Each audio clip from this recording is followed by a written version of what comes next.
On NES Works episode 29, it's Tag Team Wrestling.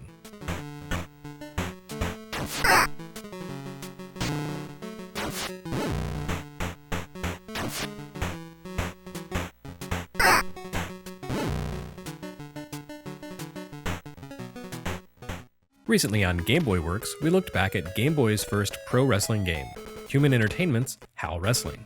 It took nearly a year and a half and 90 releases before Game Boy saw a wrestling game, surprisingly enough.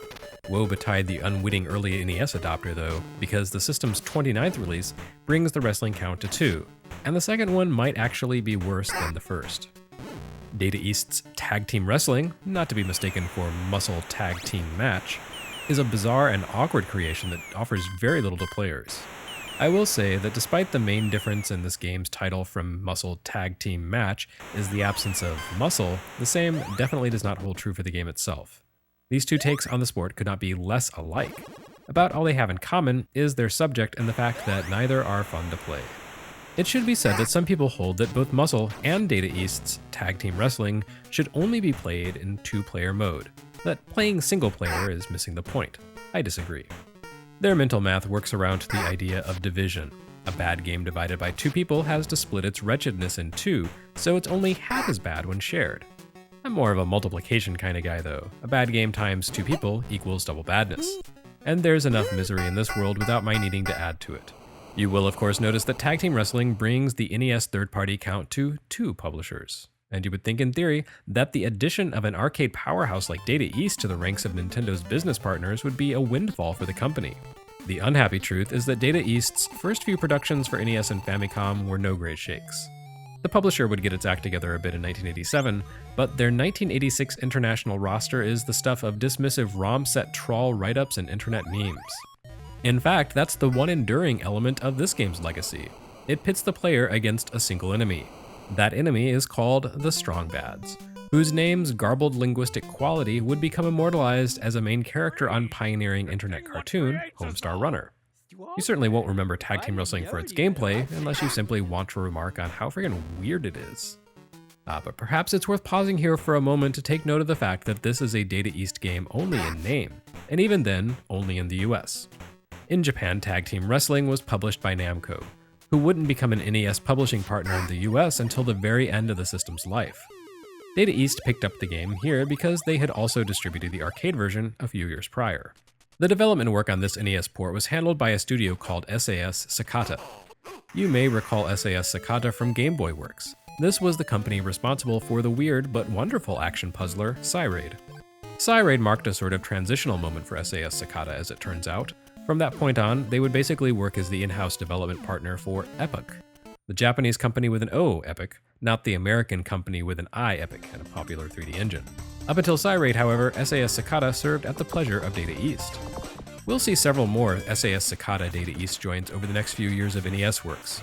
While none of them will be quite as fresh and weird as Psy-Raid, you can definitely see a glimmer of that game in their odd adaptation of KARNOV.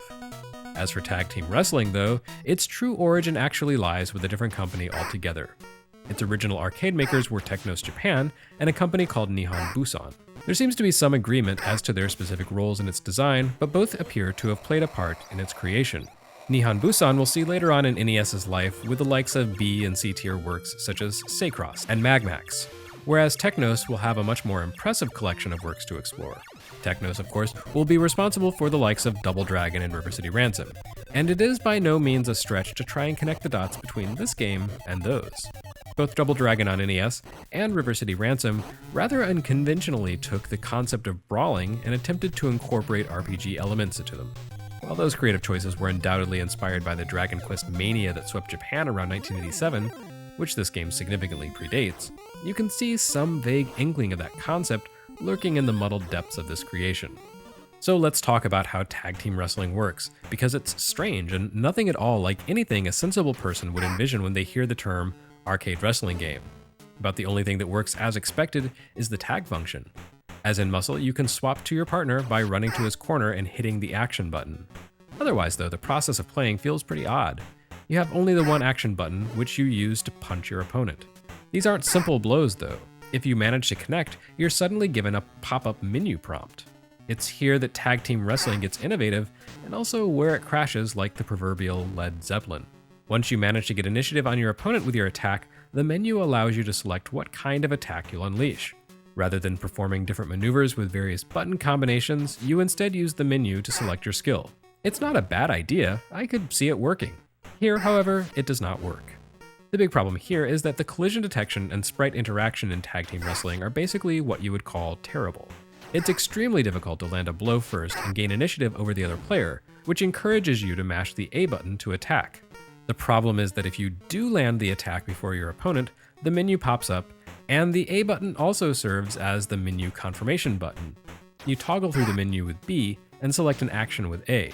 So if you simply hammer on the A button, you'll be more likely to score hits, but unless you're very good at stopping yourself from spamming those attacks the split second the menu pops up, you'll always default to the most basic action and never really take advantage of the underlying depth of the game, such as it is. But if you don't spam the attack button, you'll probably never gain the upper hand anyway.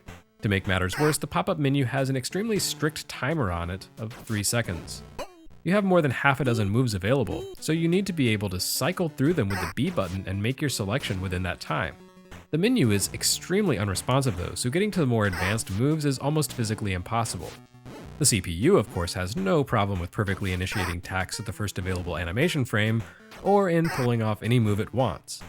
So maybe that's why this game works better with 2 players. At least then you'll both be equally handicapped against one another. With a clumsy interface and even less depth than the abysmal M.U.S.C.L.E, Data East's Tag Team Wrestling is genuinely a terrible game. Possibly the worst so far in NES. At least M.U.S.C.L.E had lots of playable characters, ring hazards, and a power-up play modifier. Those things weren't good, but at least they were something. Tag Team Wrestling, on the other hand, is just a dreadful waste of silicon all around. At least the box art has lots of detail, I guess. At this point, I'll kinda take what I can get.